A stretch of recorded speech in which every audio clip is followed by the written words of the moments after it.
Use the Force, Luke. Live long and prosper. I was going into Toshi Station to pick up some power converters. Lilu Dallas Multipass. Shut up and take my money. By Grabthar's hammer, what a saving. One does not simply walk into Mordor. X never, ever marks the spot. Winter is coming. You're a wizard, Harry. Stay a while and listen. Hey ho, Kermit the Frog here. Your ties are cool. So say we all. This is a Play on Nerds.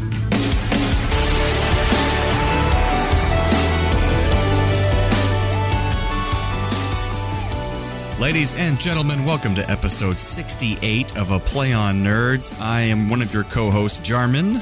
And I'm the other guy, Steve. And this week, for our feature, we're going to be talking about Star Trek: The Motion Picture, as we slowly make our way through all the Star Trek films in different episodes. And in return, I'm going to make Steven do this. I'm also going to watch the Muppet films, because that's right. That's his favorite.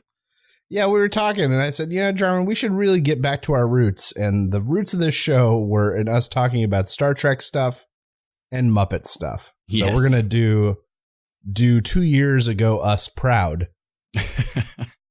and bring that back. And if I'm right, you haven't seen all the Star Trek films, right? I'm pretty sure I've seen all of them. Oh, you have? Okay, because I've not seen maybe half of the Muppet films. At some point or another. I'm more familiar with the newer ones as far as like Next Generation group movies than I am the older ones. But yes, I think I've seen them all at some point. So you had seen this one before? Yes. And in fact, this is, despite most people not liking it that much, this is my favorite one of the old ones. Gotcha. Oh, and we need to give our warning about... so I guess it's a good time to kick off a weekly update. It's true. So today, my daughter Joyce went for her 2-month checkup, and at 2 months comes some immunization. So she got 2 shots today, and she is just so mad. She is so mad. And I will tell you, for those of you who don't have kids, the look of betrayal she had on her face when they stuck her with the second needle was enough to break a man. Because the first one, she's like, oh, my parents didn't know that was coming. Obviously, they wouldn't let that happen to me on purpose. Yeah, what the hell was that? What the hell was that? And then the second one, she's like, why? Why? Well, even the nurse for the second one, she's like, this one's my least favorite. And she went, it burns as it goes through their veins for the first time. Oh, my God. As it goes to their body. And I went, oh, awesome. Jeez. Which immunizations were they? Do you remember? Today was the DTaP or Tdap, something like that. It's not, Tdap is the adult version. I'm not sure what the kid version is, slightly different. And then rotavirus immunization and one more pneumococcal immunization. Whatever the hell that is. And because babies, are babies, they can't do it all at once. So this is actually the first of a 3 at 4 months, and then 6 months, she'll get the exact same thing she got today. So we have this 2 more times. Oh, no. But then she'll be fully immunized against that grouping. There are more immunizations to come, but she has to go through this set of 3. Well, obviously, that means she's going to be autistic. Yes, that's right. That's so horrible. You're right. My daughter will be artistic. You're right. You're right. Yeah. Yeah, otherwise, she's doing good. She's still a petite little lady. She's like 5% on the growth chart for both height and weight. On the low 5% or something? Yeah, she's just not. She's at the bottom of the chart. Gotcha. But she's healthy, though. Yeah. She's gaining weight consistently. She's at 8 pounds, 5 ounces. She was born at 6 pounds. Yeah, tiny. So, she's doing great. Yeah, and the doctor didn't seem concerned about anything. That being said, I'm pretty sure Joyce could have like an arm start to grow out of her neck, and the doctor would be like, oh, babies do that. Hopefully not your baby. But yeah, other than that, I've just been getting back into the jive of work and getting geared up for the holidays already, which just hurts my heart that that's already happening. I know. But yeah, what have you been up to? Well, besides the orange elephant in the room that we'll talk about in a minute. Yes. The fun thing I did before the election was a bachelor party that I went to. Oh, cool. Yeah. So it was a fun, nerdy bachelor party for my friend Josh, who's getting married this weekend. Okay. But none of that typical stuff like strip clubs or that kind of thing. It was a long night. Starting at 4:30 in the afternoon. Went to laser tag at Hard Knocks, which is a very uncomfortable laser tag place. Because here's the thing. Laser tag is meant mostly for kids. Let's be honest. Yes. Yes. It's fun. I like it as an adult. It was made popular again in How I Met Your Mother with Barney Stinson. He's like, let's suit up and go play laser tag, which is cool. But they even make fun of it in the show that there's mostly kids there, and then he's there in a suit playing laser tag as an adult. But it's called Hard Knocks, and it's playing off the word knockers. It really is, because it's like Hooters, basically, where all the staff there, they only hire attractive young women, and they're wearing tight clothes. Okay. And there's a bar there, but then there's still just kids there. So this is my second bachelor party there, which I don't know if that's just because of laser tag or the girl theme. I don't know. But right. So it's weird because they'd be like all of us in our bachelor party group playing against a team of children. And they're like, it just feels wrong somehow. So, yeah. But it was still fun, though, because the group I was with and these guys, they're not heavy drinkers or anything either. So it was just kind of a really good, wholesome good time. And right across the street, because this was International Drive, which is part of Orlando, Florida, that's geared way towards tourists. Even when I left, it was that way, and I can't even imagine now. Yeah, it's just filled with tourist trap restaurants and really expensive bars and touristy stores and that kind of thing. It's right near Universal Studios and Disney, and lots of hotels. But there was this slingshot thing that's right across the street where they basically put you in this thing and it slingshots you up in the air and you bungee back down, basically. You might have seen it before, Stephen. I'm not sure if you have. Yeah, I've seen something similar to it. Yeah. And so we put the bachelor and his best man in there and they went flying up into the air and it was ridiculous. I would never go on that in my life. I had no reason to. No, I'm good. Yep, I'm good. Right here on the ground. And then we went for Ethiopian food, which if the listeners have not had before, have you had that, Steve? That's a lot of hand eating. Yeah, and that's the thing is that we have a lot of my friends aren't the cleanest of guys. They're typical guys. They don't necessarily always wash their hands and that kind of thing. And I'm super OCD. So basically with Ethiopian food, they give you a big plate of meat and vegetables with sauces on it. And you give you this spongy bread and you use your hands to use the bread and pick up the food and eat it. Yeah, the bread is your utensil. Right. So it's kind of my OCD nightmare. But what I did was I tried to quickly get in there and get enough to make myself slightly full and then not have to worry about it, because then it got real gross because the bottom of the plate, the big tray, is also bread. So you can break that off and then eat it at the end. And so they were just digging in, getting all messy. And I was like, I need more alcohol. So, I'm sure Steven can picture me there. Yes. So then we went to an escape room after that. So there's still more.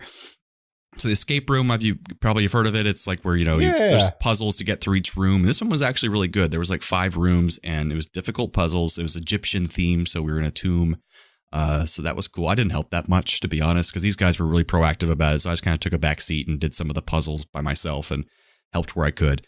But we made it through in time. And then Dave & Buster's after that, which I think is a national chain, right? Yes. Okay, it's like a big... I haven't seen any out here, but I know that they are up in Pittsburgh and all over the place. It's basically a giant arcade with a bar and with food and kind of like an adult Chuck E. Cheese and luckily that actually is mostly adults there. There were some teenagers and stuff, but it was, like midnight by then.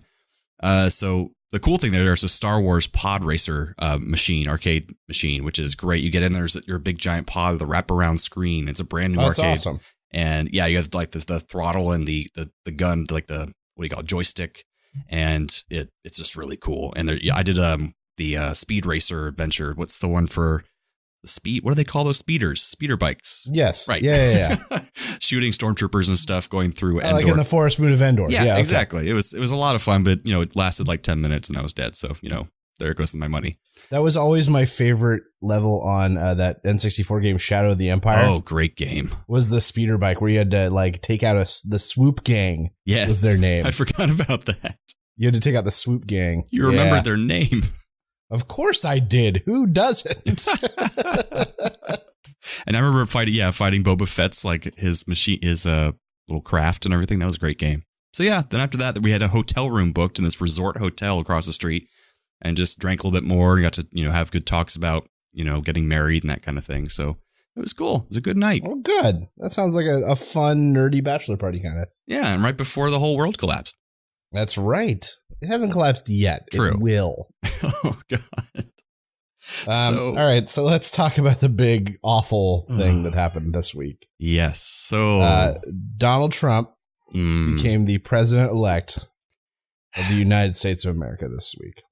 And for the second time in my life, a person won the popular vote, had more people vote for them, and lost the election. Yes. For the second time in my lifetime.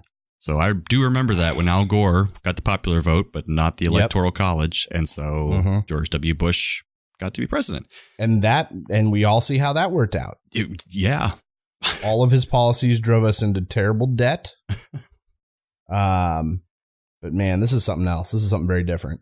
We have a reality TV star as our president, and the movie Idiocracy is coming true. Yep.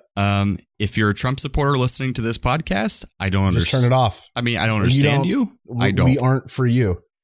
I currently know my circle of friends are all very liberal, democratic people, but I do have one friend who I was very surprised by. He's on Facebook. He's not someone you know, but he's a very vehement Trump supporter, but he's also very big LGBT community supporter. He's, big in the arts community. I'm sorry. And I'm just very confused. So yeah, just be prepared. We're about to get into it, folks. So if you don't like that talk, you can skip ahead maybe 10 minutes. Or just turn us off. Yeah. I'm frankly, I know that in the past you've been on me about saying things that are too political. I'm okay with you not listening to us. Yeah, like I really am. The thing is, like, reasonable-minded Republicans, like most of my mom's side of the family, none of them voted for Trump. Like, they just couldn't. They were like, I'm a Republican for these reasons, like for old, like 20 years ago reasons, but not this kind of stuff. This is not what I signed up for. So my mother actually changed to Democrat before this election was over, so she could vote in the primaries. It's nuts. But I'm good without you. I'm fine. If we lose, we don't have that many listeners, but if we lose 3 listeners, I'm fine. And I saw this thing today about different countries around the world. They polled people and said, who would you vote for if you were an American, or who do you want to be the American president? And without fail, almost every single country was overwhelmingly Hillary Clinton. And only one country said Trump. And guess which country that was? Russia. Yep. That was the one.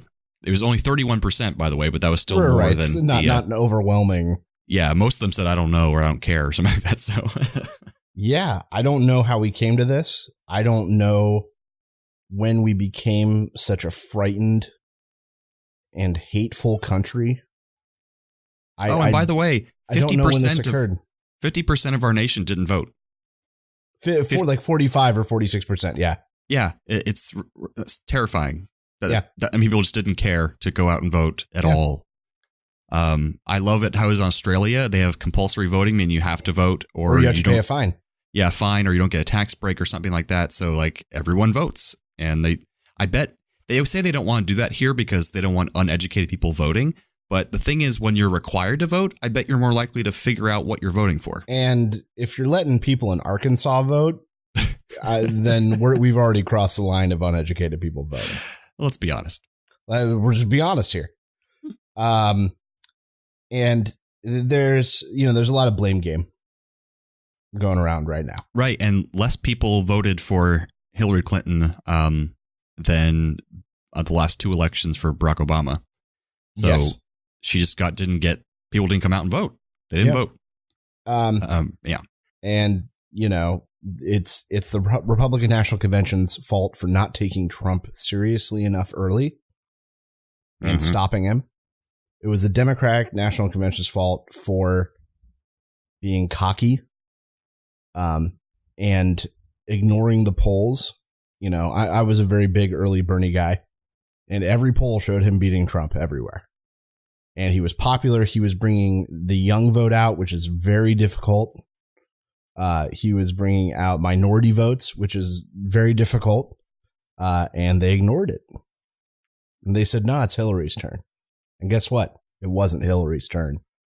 And here's the thing, which I don't understand, is that people kept bringing up all these horrible things they say Hillary Clinton did. And so I really wanted to know. I want to be an educated voter. One of my good friends, she was Bernie or bust, so she said she wasn't going to vote for Hillary either. I said, okay.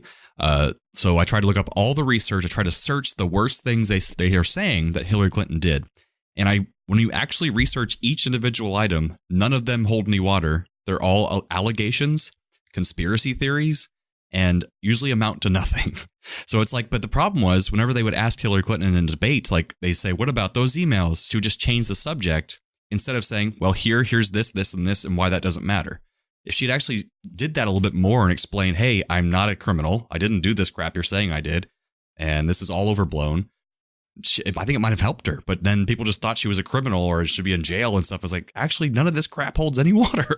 But what do I know? But the people that I blame, and I'll probably get hit for this, are the people that voted third party. Well, especially in swing states. I mean, so there was no reason to. This is the way I think about it, and the sort of narrative I've been telling in my head. So imagine you're a kid, and your mom says, "Hey, honey, come into the kitchen." You walk into the kitchen all excited. She said, "Let's decide what kind of sandwiches we're going to make for everyone for lunch." And you say, "Okay, what do we have?" And she's like, "Well, we don't have many good choices because I didn't go grocery shopping. So we can do peanut butter and jelly." And you're like, "Oh, but it's chunky peanut butter, and I hate chunky peanut butter." She's like, "Okay, that's fine." Oh, or we really have nothing. We can do mayonnaise sandwiches. And you're like, mayonnaise sandwiches, there's no substance. They're good. It's basically not a sandwich. And you sit there and you think for a second. You said, "Mom, I want a hot dog." And your mom said, "We don't have hot dogs. We don't have buns." And like, I'd have to fire the grill up and we just can't. That's not on the menu. And you said, "No, Mom, I did the research. And hot dogs have a lot of protein. And the buns are great, and you can customize them any way you want." Your mom said, "Honey, really, I'm very proud of you for doing that research, but we don't have what it's going to take to make a hot dog. We don't have it." And while you were sitting there telling your mom about how great hot dogs were, your jackass cousin Bob, who loves mayonnaise and hates gay people, walked in and said, "Hey, are we doing mayo sandwiches or what?" And your mom said, "Fine, we're doing mayo sandwiches." And because you decided to choose something that wasn't on the menu, now we all have to eat mayo sandwiches for the next 4 fucking years. Mm-hmm. So thank you, independent voters, for choosing mayo sandwiches. Yeah. And they had this principled position of, I have to make a stand and vote for my principles. I said, well, I hope it feels good.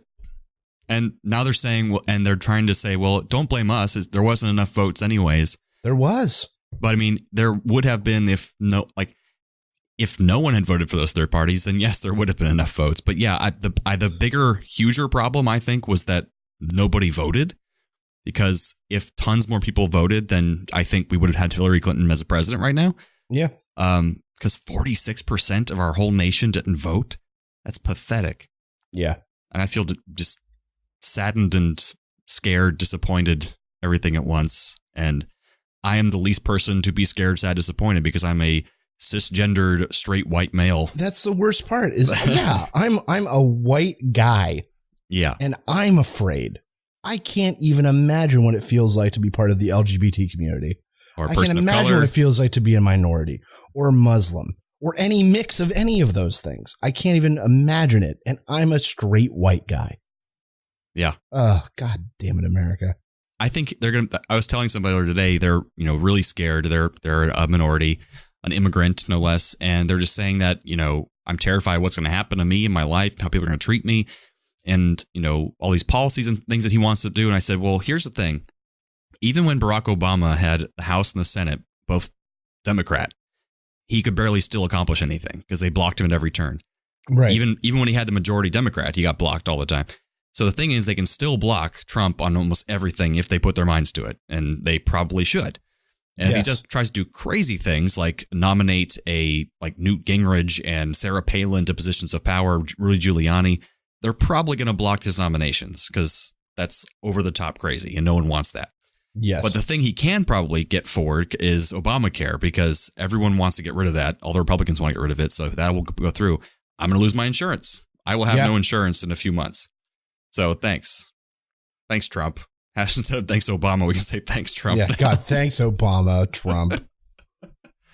But yeah, that's why the other thing is like his Supreme Court nominees those are people who will then change laws forever for us, or at least for a long time. For a generation. Yeah, so until they die. There are only 2 Democratic judges left. So hopefully they can block some of those nominations, but they don't have the power to do that much. So I hope we don't lose marriage equality. I hope we don't lose Roe v. Wade, where we have, choice for women. Yeah.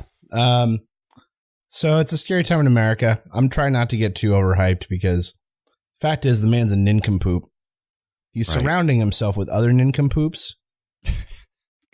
The ACLU has already vowed to fight him on like the 12 unconstitutional things he said he's already going to do. Yeah.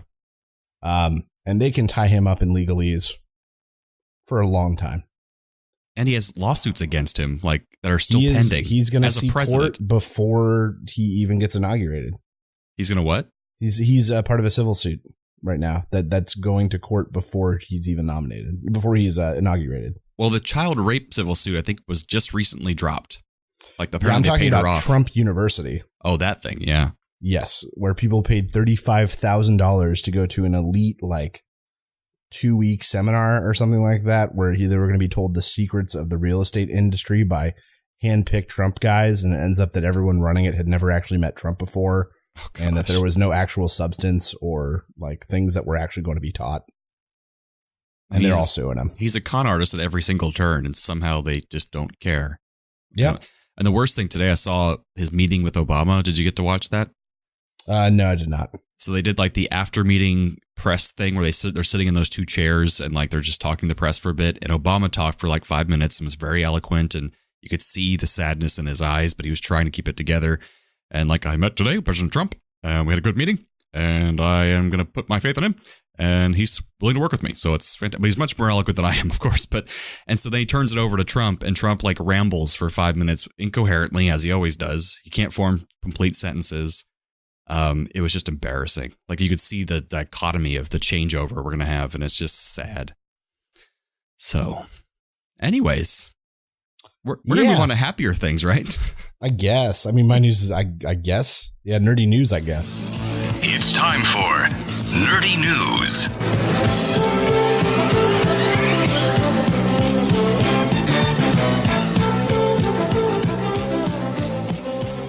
So you have nerdy news. I do. I couldn't really find anything of substance. Well, this is stuff I've been collecting. So that's what I've been doing now for nerdy news is like, as I ramble through Reddit and the internet, if I find something interesting, I just tag it. That's a great idea. And so like both these stories I found like a week ago. Nice. All right. So not really a clever title, but it's going to be called Aliens Everywhere. Beautiful. Like it already. So scientists in Ontario have found water down in these deep, super deep mines that they've uncovered during drilling that has been completely separated from the rest of the world for, they believe, as much as 2.7 billion years. Jeez. And they are studying it and finding that there are signs of life in this water. So this would be life that has evolved devoid of sunlight, outside influence, and basically evolved completely separately for the last 2.7 billion years. Jeez. And what makes this interesting is that they are studying this because this is the kind of life that if we find life on Mars, this is the kind of life it would be. But that they're excited because it's going to give them things to look for. And if we do find life, how to study it the best by finding basically these aliens that have been living under the Earth's surface for the last 2.7 billion years. What if they're intelligent? They're not. And they're controlling our stock markets. That's the lizard people. Oh, right. Of course. So I thought that was neat. And then this one actually has to do with what we're going to talk about a little bit later, which is Star Trek. So Star Trek Next Generation and Aliens are getting a crossover comic book series. I did see that. It's going to be called Star Trek Acceptable Losses. Oh, God. And almost nothing is known about it right now. But the prospect of Alien, the Next Generation, just makes me so happy for whatever reason. Yeah, like having one like lost in the Jeffries tubes of the ship, like that'd be amazing. One of them trying to like what would happen if Data got like a face sucker? Like would a regular, like what would happen? I would also love to see some sort of, I don't know, matchup or otherwise of the Alien and the Borg. Yes, that would be great. Like two of like my favorite sci-fi villains ever. Or there's actually a Voyager, a Star Trek Voyager species called Species 8462 or something like that. Yeah, it's like a biological species, right? Yeah, they come from a different dimension, and it's something that the Borg can't defeat. But they want to take over the universe, so it's the only time Starfleet, well, just Voyager, teams up with the Borg to kill that species because they're a threat to everything. So that'd be cool to have. They look kind of like the aliens. That's why I brought them up, because they look kind of similar and they could fight each other. Be badass. Yeah, so I'm excited. For whatever reason, that just makes me stoked. They've done great crossovers for Star Trek. They did Doctor Who. They did X-Men. Like, they've done some awesome ones. But yeah, I'm just excited because someone, like, this is the other part that I'm excited for. Like, people we like are going to die. Acceptable losses, man. Like like Jean-Luc's gone. Worf is gone. Geordi with a thing through his head. Yeah. And then Ripley saves the day. Yeah, Ripley shows up. The cat's there for some reason. The little kid. Yeah, kid shows up. But no, I'm very excited. So Star Trek meets aliens. Very cool. So now I guess we're going to move on to the main segment. Yeah, Absolutely. Star Trek, the motion picture.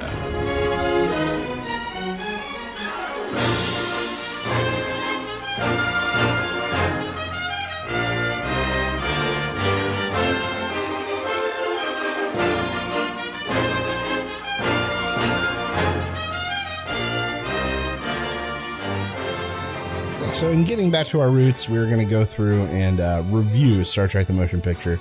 And really, I watched through it and just sort of wrote down some impressions I had of it and things I found a little bit amusing because I had not watched it in a long time, and it has not aged well from what I remember in my memory. Neither have those jumpsuits. No. There's a lot of like tunic-y kind of stuff going on in this one. Now, did you see all the penises in this movie? No. So this movie is notoriously known that you can just see everyone's junk in every jumpsuit. Now, I did notice a lot of the jumpsuits were like short. Like, well, right. The main characters get a little like flap or kind of like a little skirt thing that goes on top of that covers up their groin area. It's like a cod piece. Well, it's no, just like a little skirt that kind of goes longer, the tunic. So it covers up the groin, but like Decker and a few of the like all the regular like crewmates, there's you just see their junk. There's just a big penis sticking out at you. That's right. That's what the future is. Penises everywhere. So the first two things I wrote down is it opens with the like Klingons, the birds of prey, and I made a note of like, man, those are like goofy in between design Klingons. Yeah, they're like on not their way really the to Klingons we know, but not really the Klingons from the old show. Like, yeah, there was a uproar about this when this first came out because Klingons in the old series didn't have those ridges on their forehead and stuff, and they're like, "What is this? What are they doing?" So they actually tried to explain it in canon over the years that during the time of the original series, when the Klingons went to the original planets, they altered themselves so they'd fit in better, so they could have better relations with Starfleet and that kind of thing. And then they eventually just gave it up because they realized they still got treated really badly no matter what they look like. And then later on in Star Trek Enterprise, the most recent TV series, they had a whole episode about that where they said that it was genetic alterations that were being done to make them into superhumans. And that's what made them lose because they had some human DNA. It was very convoluted. Right. But they're just trying to explain why the makeup suddenly changed. So yeah, they're goofy transition Klingons. And then my second thing I wrote down was, why are Klingon ships always so dusty? They don't clean. They're Klingons. Yeah, but like it's, the shot, I think it's like three guys sitting in seats and dull light and then just this kind of fog haze in the air everywhere. There's like a guy in the back smoking a hookah or something. They're all just smoking stogies on their breaks. I was like, man, they should be smoking cigars. They need to air that shit out. It's like a smoky bar in there. They like the ambiance, but I love the Klingon theme. Speaking of Klingons, that music is really good. They kept that for a long time. There's really good music through the whole movie. It is one of the highlights of this film. Almost to like music. A fault in that sometimes there's too much music. There's nothing else going on. We've got Reverend Camden from Seventh Heaven as a young man. You remember what he did, right? Yeah, he touched little kids. Apparently. That's what I wrote down too. We shouldn't be laughing about that, but it's pretty horrible. It's hilarious that a man that was iconicized for being King Family Values on a television show that was very popular ended up being a terrible pedophile. Because he absolutely has like dad face, like he looks like he should be playing dad characters, and then that's how he makes kids trust him. It's terrible. But he's like a baby in this. Yeah. I don't even remember his character's name, but he's some like kind of young, naive. Oh, it's Decker? Okay. Young, naive Starfleet junior commander. Captain. He had just been made captain. He was just made captain of the Enterprise. Oh, that's right. Yeah. And then Kirk steps on his toes. Yep. I feel like there's two other movies that start like that. Probably. Isn't That's how Star Trek Generations starts. Oh, he kind of just takes over because he has to, I thought. Like, because like the guy dies or something. Because Cameron from Ferris Bueller's Day Off can't handle his shit. Right, that was the different one. Yeah, you're right. Because he's like, he gets too scared and he hands it over to Kirk. Yeah. He freezes up. Some other, not say funny moments, but moments that the oh no, they're forming when they fail to transport two people. That was a pretty terrifying scene. It is creepy, and then they're like half-formed cries and digital. Like, I know. You can see they're all messed up, and you're kind of glad they don't show it. And then what makes sense is like later on, Bones is scared to use the transporter. I'm like, no shit, he's scared. Look what just happened a few minutes ago. That's terrifying. Apparently, they still don't have these transporters down after all these years. It's early, though. That's early in the game. Yeah. So before that, even when they're getting to the ship, this is the most notorious scene from this movie because they take 20 minutes to circle the ship and look at it like it's a porn model or something. There are a lot of shots like that throughout this movie. I forgot how many shots there are like this. People just staring at the screen as they're like slowly. They were really. They were like, man, we spent a lot of money on these miniatures. We really got to show this shit. And the script is only 20 pages long. So let's just This is one episode that we are driving out for an hour and 40 minutes. And the shame is that I think it's a great story and it's a good, the story itself is good and the characters are good. The little bit of dialogue there is good. Yeah, and I can't imagine at the time because Star Trek had been off for 20 years at that point? 10 years at that point. Only 10 years? Yep. Huh. You have enough diehard fans to demand a film be made, and then to see your favorite characters back, you're just happy they're there. Yeah, and they're hoping they're happy to stare at the ship. You don't care what they do. But transporter accident's awful. The whole wormhole scene where they're having an acid trip, I thought that was entirely unnecessary. I thought that was the next thing I wrote down too. Was I thought that the whole wormhole glare effect was actually really reminiscent of JJ's Star Trek. That's true. All the glare and blur. A lot. Just I was kind of taken aback. I was like, oh, that's very JJ like blurry glare shit. I didn't even think about that. Maybe he took it from this movie. So then I wrote down about two moments that are like two of the most non-Star Trek moments I think I've ever experienced in one of the old films. Is they're in the wormhole. Like, oh, we can't break free, Captain. We don't have enough energy. And then what's their escape plan? They're just gonna shoot an asteroid and blow it up, and it's gonna knock them out. I don't know. That's not pretty Star Trek. That's pretty Kirk, though. Kirk does stuff like that all the time. Punch it in the face or just whatever. And this one comes later on, like much later. So I'll. But it's so good now.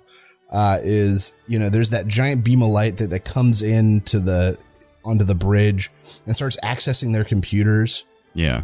And they're like reading off. He's getting Starfleet's, numbers and coordinates and defense matrix stuff. And then everyone's kind of sitting and Reverend Camden is standing just looking helpless. And Spock walks over to him and like kind of pulls him out of the way and steps up. And I think like Spock is going to hit some buttons and shut down the computer, or he's going to reach in and rewire something. But now Spock just slams his two hands and breaks that shit. like just Hulk smashes the console to stop it. I actually think must have been looking away from that. I forgot all about that. But yeah, I was like, that is not a very Star Trek thing of them to do. It's not very Spock-like either. Spock to just walk up and just smash shit. Get out of the way, please. Smash. I do like that Spock like just randomly showed up to save the day. Yeah, that's the whole weird thing. It's like the whole plot was hinging on him just hearing the call from this machine through his brain. Like, right, and they've got like a telepathic link, I guess. Even though it's a machine, I don't understand. That didn't really make a lot of sense. But they had to figure out a way to get him on the ship. And honestly, the scene where his little ship docks with the Enterprise is like the most drawn out fake suspense piece of garbage ever, and it's like 6 minutes long. Exactly. It just keeps going. We will now watch this tiny module attached to the ship. Look how majestic it is. Look, it's barely moving. But the theme called Ilea's theme was my ringtone for a while. It's when they had the love scenes with Ilea and Captain Decker, where she's just there, like it starts na na na na na na na na na. That scene, I love that music. It's really pretty. I remarked that Bones is the only person who gets the deep V uniform with the chest hair for some reason. It's probably in his contract. I want chest hair, damn it. I want the show. So he gets it for some I want reason. the ladies to know I'm a man. It was the late 70s. I guess it makes sense. Did you notice the strange multiple uses of the double focus? Because what do you mean? Back then, lenses couldn't focus on more than things that were too far away from each other because they didn't have that kind of really lens that could capture all that light. So they had to focus on one person and then reshoot the whole scene, focusing on another person, and then mix the two angles. And so you'll see Kirk is in focus, and then this guy way behind him is also in focus, but in between them is this blurriness. And it was so distracting to me. It happened like 4 or 5 times. I didn't even notice that. It was really annoying. I'm glad you didn't notice it then. And then I feel like once they finally encounter the like cloud electron thing, this is literally what I wrote. I feel like the whole middle of this movie is them floating aimlessly through blue light with symphony music behind them. And then Sulu telling them how close or far they are from things. And Sulu with his mouth open, staring. And I feel like that is literally... There's like 25 minutes in the middle of the film where that's all it is. I don't think you're exaggerating. I think it's about 20 minutes. I don't think I am. Were they trying to do 2001 Space Odyssey where most of that movie's just floating around with music playing? I think that they were really trying to show how beautiful the set was and let audiences take it in because they'd never been able to do Star Trek on that big of a scale before. It's true. I think that they were trying to do fan service, but looking at it now, it's just ridiculous how little happens. Right, and like they're trying to also, I guess, go off all the effects in Star Wars, but the effects in Star Wars were good for the time. Right. So they shouldn't have shown off these effects that they couldn't do very well for so long, but I guess they didn't know they were bad. I don't know. Another moment I liked, and mostly because I really like the Borg mythos, and V'ger fits into the Borg mythos. It does in the books. In the canon, yeah. In official canon. Thank you very much. Well, eventually they are kind of saying that isn't the case now, but I love the books that says it is the case, where V'ger was basically the start of the Borg. And V'ger then landed on some planet of cybernetic. Right. Like because it makes sense. Creatures, and then absorbed them, and they became this like hive mind of must collect things for me. Because it does the same thing, yeah. I want to assimilate you. That's exactly what she kept saying all the time. Well, the connection I like that I actually never caught before is at one point, Spock is telling Kirk we can't do it, and he literally says, any show of resistance would be futile, Captain. I didn't catch that. And I was like, oh. Resistance is futile. A maximum phaser strike directly at the beam might weaken it just enough for us to break free. Break free to where, Commander? Any show of resistance would be futile, Captain. We don't know that, Mr. Spock. So when Aaliyah disappears, is that Baldy? Yes. All right, Baldy. Decker, who's in love with her, and the rest of the crew is just like, oh, she's gone. But every other time that ship has done something, that meant they were dead. So why were they not more concerned? They all just like kind of stood there and then they moved on about their business. And Decker was making jokes like 10 minutes later. I'm like, your love is dead. Like, why are you not more concerned? And he always becomes concerned. He was just trying to show that he's over that bitch. Really stick it to her, I guess. I'm just into girls with hair now. That's all. Sorry, babe. You can't grow hair. It's just a turn off. And you've seen my loincloth. You know what's going on. Speaking of her hair, apparently part of the trivia was that actress Persis Kambata, who was former Miss India, actually. It's an awesome name. Yes. She was so terrified that her hair wouldn't grow back if she would cut it off that she made Gene Roddenberry pay for an insurance policy. But it did grow back, so she was fine. But she was terrified of cutting her hair off for the movie. It's interesting. Did you also notice they changed clothes like 10 times over the course of 24 hours? Yes. I specifically noticed it with Kirk. Yeah, especially with him. Because it started as, God, I don't remember. But I remember he went from like a dark brown tunic to like a white, almost like a peasant shirt at one point. Yes. The outfit I loved that I think was only in the background of like one shot is when Robot Baldy, I can't remember, Aaliyah shows back up after the thing sent her back. Mm-hmm. And there's a member of security with her. He looks like he he's about to play some weird future sport.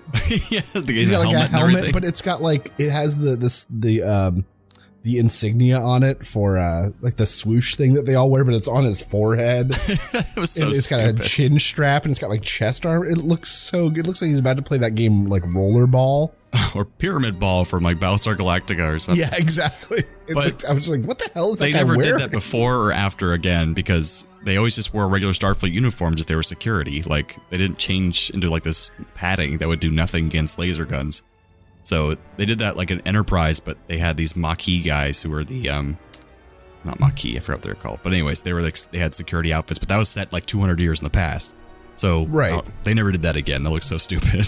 Yeah, I was like, what the hell is that guy wearing? You guys ready to play some football? There was the longest Vulcan nerve pinch ever, it looked like, in that one scene. Oh, yeah. The reaction was real. That was a bad. That guy was a horrible actor. He had a giant porn stash, too. You know what he was saying? He was thinking to himself, Josh, this is your moment. This is your moment to prove your dad wrong. Meanwhile, like the director and Leonard Nimoy are like, what is taking him so long? Go to the ground. Did you tell him to shorten that? I did. I told him twice. What is he doing? We don't have time to get another actor. Yeah, he had to make sure his face got all the way in the frame and then slowly moved down. I didn't think about that. And then, of course, they finally break in to this thing. To find out it's the Voyager probe from Earth. And that it's looking for its maker, which is us, and so that's why it's heading to Earth. It was, for all its intelligence, it's pretty dumb not to realize it's back where it started. Yes. Well, I couldn't figure that out. And so then, basically, Reverend Camden takes the hit. And is like, I'm the creator, and then disappears in a thing of light.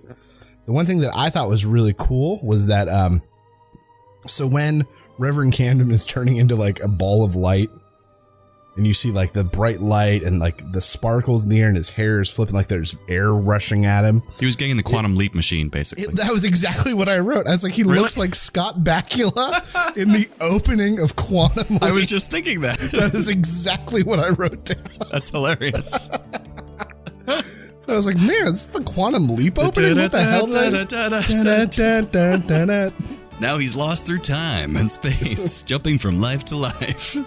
Reverend Camden. Ziggy says that you're probably here to stop the boy from running away from home. Except in this version, he has this bald woman melded to his skin that he has to walk around with. She's like attached to his face halfway, so he's horrific looking. But yeah, that's exactly what I thought. He looked like Scott Bakula. And I thought that was another fun Trek connection since Scott Bakula played the captain at Enterprise. That's really funny. We both thought that. Yes, absolutely. So there's very few aliens in this movie. There's Klingons in the beginning. Yeah. There's a weird forehead guy on the ship. He had like weird. And then the Vulcan.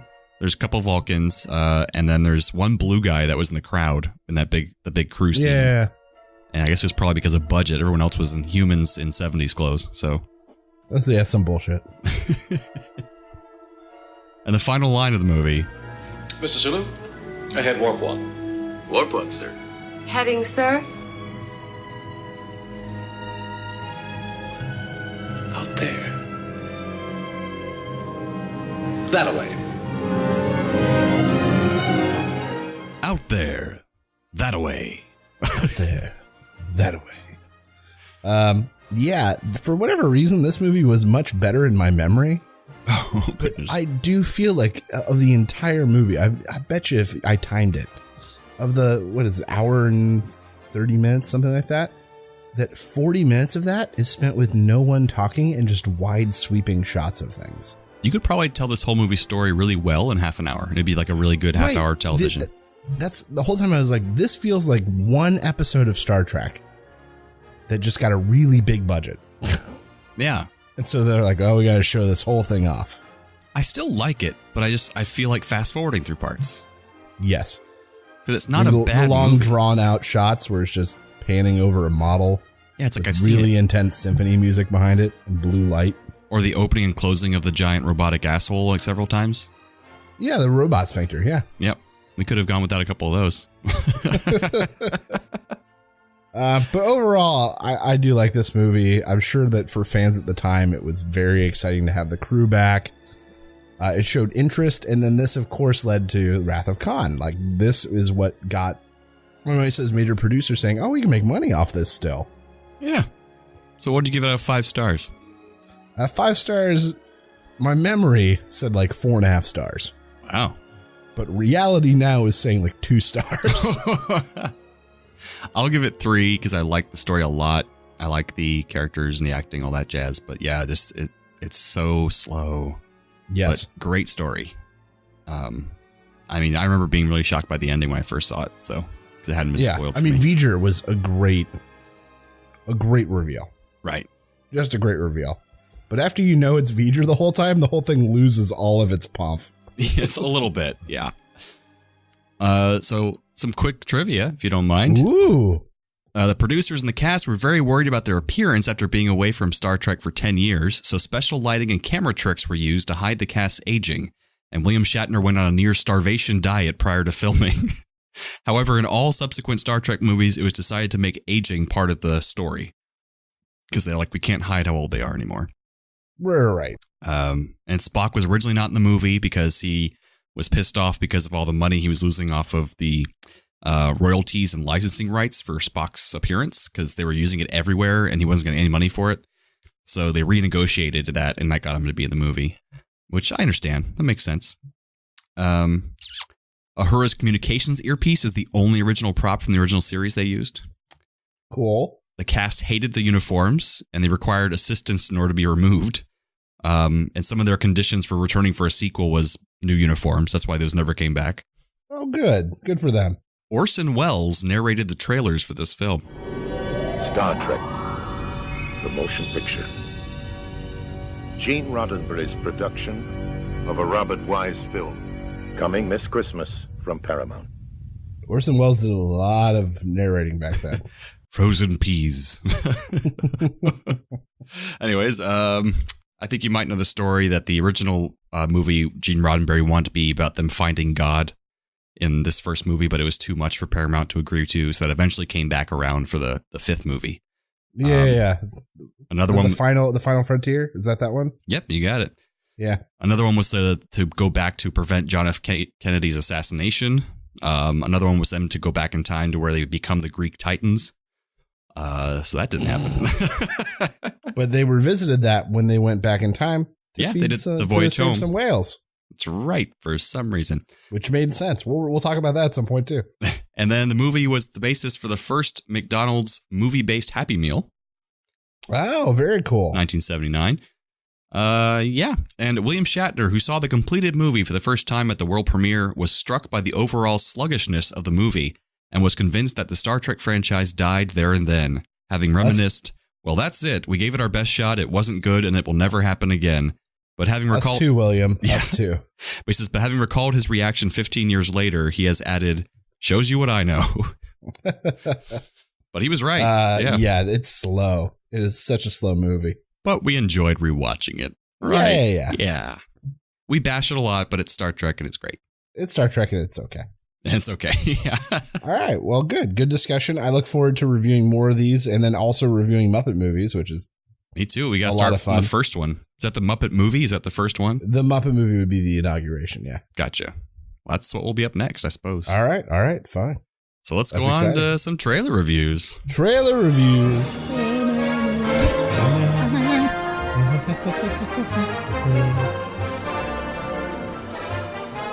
Here at Play on Nerds, we have developed an interesting rating system to bring to you our ideas on the trailers we're about to review.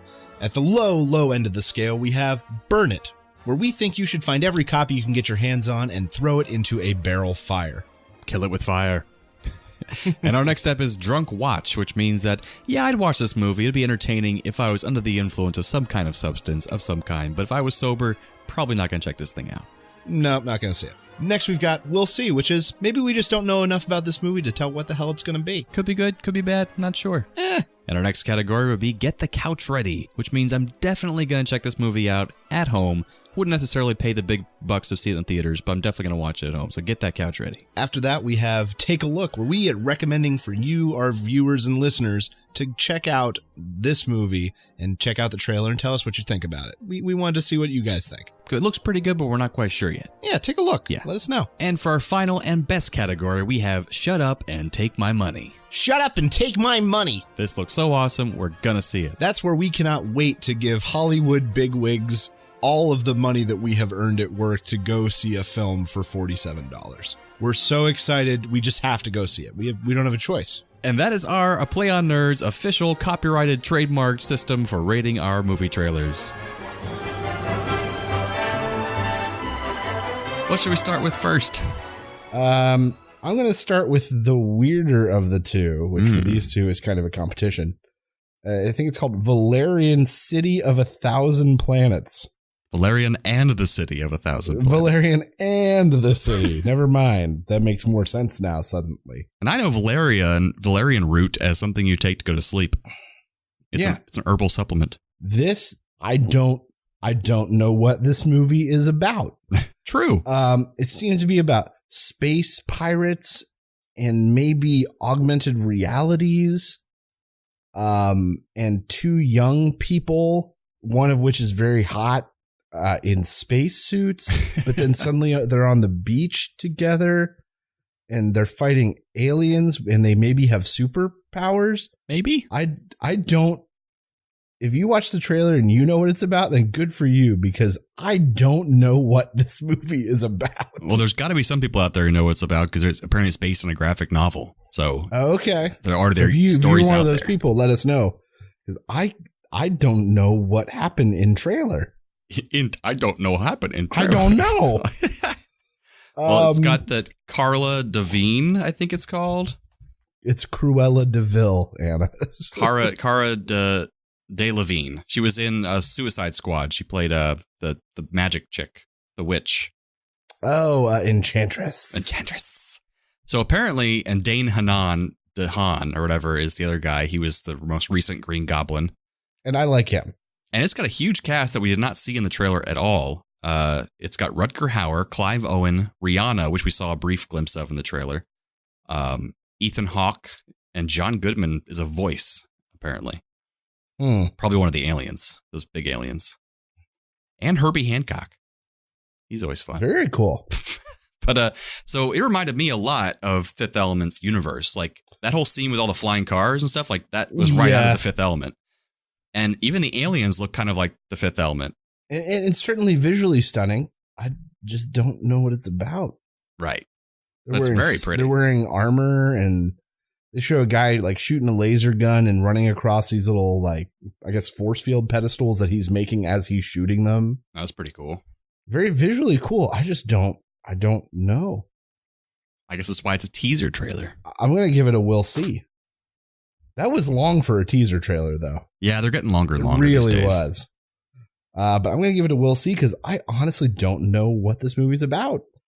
And if you have seen Jupiter Ascending, have you seen that? Yeah, it's bad. Well, it reminded me of that, like the feeling of it and the looks, the visuals, because the visuals were fantastic in Jupiter Ascending, but it turned out to be crap. Everything else was not great. I mean, I still had fun watching Jupiter Ascending, but it was of no substance whatsoever, and it was all over the place and ridiculous. But I like Luc Besson. I don't know how you pronounce his name, the director of this. He did The Fifth Element, and he also did Lucy. I like Lucy a lot, actually. Okay. Most people don't like that either. I think it could be really good, really fun if it's well written. And I like those two actors are really good.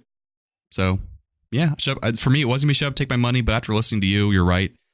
I don't know enough about it, so I could be screwed over by that. So I'm going to say take a look. Yeah, it could be insane, but it could be great. So, yeah, I'll give it a we'll see.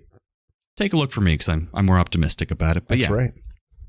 All right, so what's our other trailer review? The other trailer is a disturbing looking film called Pet. Hey, remember me? I was just wondering if you wanted to get maybe dinner. I don't know about you, but I love seafood. There's a place on Wilshire. Yeah, we could tonight. Oh, Molly Garling.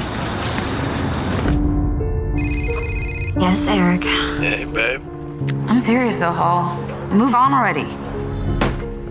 Someone's popular. Who's the guy? I already sort of have a boyfriend, so.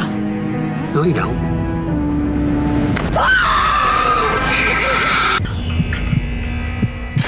All these people who talk about love like it's this lightning bolt. Love's not a lightning bolt. Real love takes work. Are you really gonna lecture me on love? You're keeping a girl in a cage. I'm not doing this for me. I'm doing this for you. Stop! You just have it all figured out, don't you? Seth's got a little crush. You don't notice how lonely you really are. This isn't about us. I'm trying to save you. Then do it. Save me.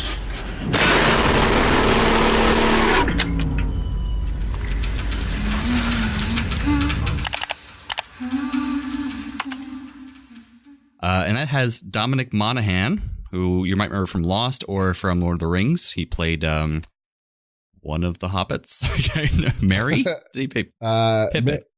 Mary?